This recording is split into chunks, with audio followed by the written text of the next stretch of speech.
अब साल बा बैठे थे, फरमाया फलां को बुला के लाओ। जब बुलाने गए तो रास्ते में औरत पे नजर पड़ी। पहली नजर तो माफ है, लेकिन दोबारा देख बैठे। दोबारा नजर पड़ी तो परेशान हो गए। ख्याल आया मैंने तो खयानत किया अपने नबी पाक से, हुजूर ने तो मना किया ये काम करने से।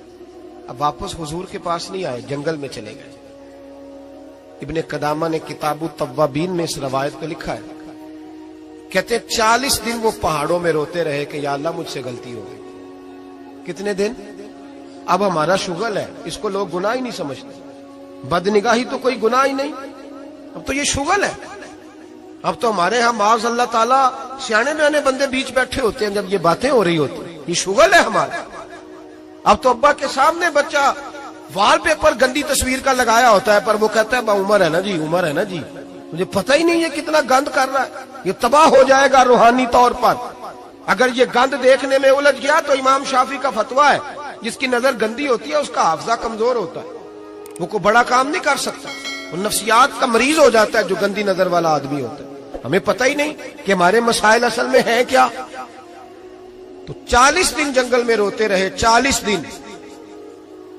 महबूब सारा कुछ जानते थे पर खामोश रहे। हजरत जिब्रील अमीन हाजिर हुए, अर्ज की या रसूलल्लाह आपका वो गुलाम रो रहा है।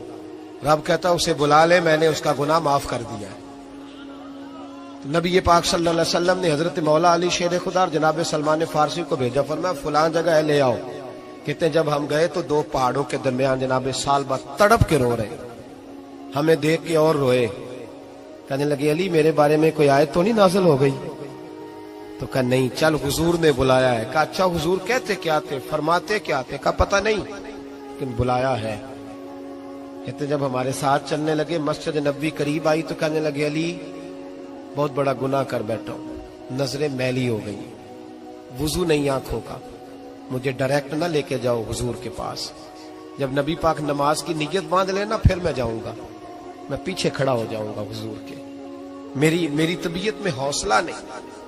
यहां तो पता नहीं मैं किस तरह इश्क रसूल का दावा करता हूं मिंबर पर बैठकर, और हमारी ये मिलाद आएगा तो महफिल मिलाद में इस तरह के दावे होंगे स्टेज पर के अलमान वाला फीस, पता नहीं क्या क्या लोग कह देंगे, पता नहीं हमें हम क्या है और हम क्या कह रहे हैं, मन आनम के मन दानम, पता ही नहीं, और कितना बड़ा दावा कर दिया।